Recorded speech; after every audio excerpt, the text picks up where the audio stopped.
क्या तुम्हारे भी क्लास 10th बोर्ड एग्ज़ाम्स ख़त्म हो चुके हैं और अब तुम क्लास 10 से क्लास 11th में मूव करने वाले हो? तो इस वक्त तुम्हारे सामने सबसे बड़ी चुनौती होगी स्ट्रीम सिलेक्शन की। तो इस वीडियो में हम जानेंगे how to do stream selection after class 10th। If we talk about CBSE board, then you have 3 options: science, commerce and humanities. As name suggest, science stream में physics, chemistry, biology, mathematics and computer science जैसे subjects आते हैं और आगे चलकर तुम engineering, medicine या research जैसी फील्ड में अपना करियर बना सकते हो। कॉमर्स स्ट्रीम में accountancy, economics, business and finance जैसे सब्जेक्ट्स आते हैं और आगे चलकर तुम मैनेजमेंट, फाइनेंस या बिजनेस जैसी फील्ड में अपना करियर बना सकते हो। ह्यूमैनिटीज़ स्ट्रीम में history, political science, geography, psychology जैसे सब्जेक्ट्स आते हैं और आगे चलकर तुम लॉ, सिविल सर्विसेज या जर्नलिज्म जैसी फील्ड्स में अपना करियर बना सकते हो। आगे बढ़ने से पहले I want to tell you a fact that कोई भी ये 100% प्रिडिक्ट नहीं कर सकता कि तुम्हारे लिए कौन सी स्ट्रीम बेस्ट होगी और आगे चलकर तुम कौन सा करियर चूज़ करोगे।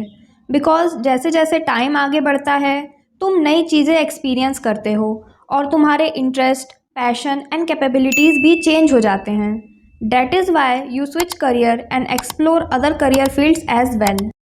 Now, we will see some points that you should keep in your mind while selecting a stream and ये points तुम्हें better stream select करने में help करेंगे। Point number 1, find your interest. सबसे पहले तुम्हें कौन से subjects अच्छे लगते हैं ये sort out करो। Point number 2, find your strength.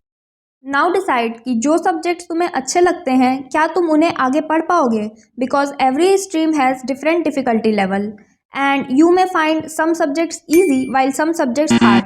For example, अगर तुम चीज़ों को जल्दी याद कर लेते हो then some subjects will be easier for you, और अगर तुम्हारी प्रॉब्लम सॉल्विंग स्किल्स अच्छी है then some other subjects will be easier for you. Point number 3, do research. Now जो भी स्ट्रीम या सब्जेक्ट्स तुमने सेलेक्ट किए हैं उनसे रिलेटेड करियर ऑप्शंस के बारे में रिसर्च करो। तुम ये रिसर्च खुद से भी कर सकते हो by taking help of YouTube and internet, और तुम ऐसे लोगों से भी बात कर सकते हो जो ऑलरेडी उस फील्ड में काम कर रहे हैं। But there is a point, अगर तुम लोगों से उनके करियर फील्ड के बारे में पूछोगे तो वो तुम्हें रियल ग्राउंड लेवल नॉलेज के साथ साथ अपना एक्सपीरियंस भी बताएंगे, जिससे कि तुम्हें एक बेटर अंडरस्टैंडिंग मिल पाएगी उस करियर फील्ड के बारे में। Also research about competitive exams to enter any particular field and their difficulty level, because competitive exams बहुत इंपॉर्टेंस रखते हैं किसी भी करियर फील्ड में एंटर करने के लिए। Point number 4, consider your financial condition. Stream select करते वक्त अपने फाइनेंशियल स्टेटस को कंसिडर करना बहुत इंपॉर्टेंट है, बिकॉज कुछ कोर्सेज बहुत हाई फीस डिमांड करते हैं और उन कोर्सेज में एंटर करने के लिए कॉम्पिटिटिव एग्जाम्स की प्रिपरेशन का खर्चा अलग लगता है। सो फर्दर रिग्रेट से बचने के लिए अपने बजट के अकॉर्डिंग ही स्ट्रीम सेलेक्ट करना चाहिए। आफ्टर डूइंग दीज 4 स्टेप्स तुम्हें एक बेटर अंडरस्टैंडिंग मिल जाएगी about which stream you should select. But if you are still confused then तुम प्रॉपर करियर काउंसलर की एडवाइस ले सकते हो। Now we will see some points जो तुम्हें स्ट्रीम सेलेक्ट करते वक्त अवॉइड करने चाहिए। Point number 1, don't take decision under pressure. Parental pressure की वजह से स्ट्रीम सिलेक्शन कभी भी मत करना, because there are high chances ऐसा करने से लॉन्ग टर्म में न तुम खुश रह पाओगे और न तुम्हारे पेरेंट्स। ऑल्सो बिकॉज तुम्हारे फ्रेंड्स किसी स्ट्रीम को सेलेक्ट कर रहे हैं, उनसे अलग होने के प्रेशर में आके स्ट्रीम सेलेक्ट मत करना। Point number 2, don't ignore your weakness. Stream select करते वक्त अपनी वीकनेस को कभी भी इग्नोर मत करना, चाहे वो फाइनेंशियल हो या academics related. Point number 3, never select stream to please the society.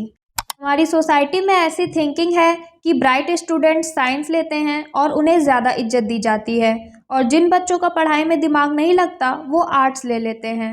But you should not think that any stream is lesser. हर एक स्ट्रीम की अपनी अलग वैल्यू है और वो स्ट्रीम क्या ऑफ़र कर रही है ये जानने के बाद ही स्ट्रीम सेलेक्ट करना चाहिए।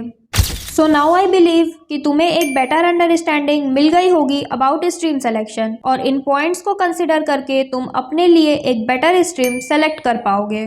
So all the best for your future, और जाते जाते कमेंट सेक्शन में अपने स्ट्रीम का नाम लिख कर जाना।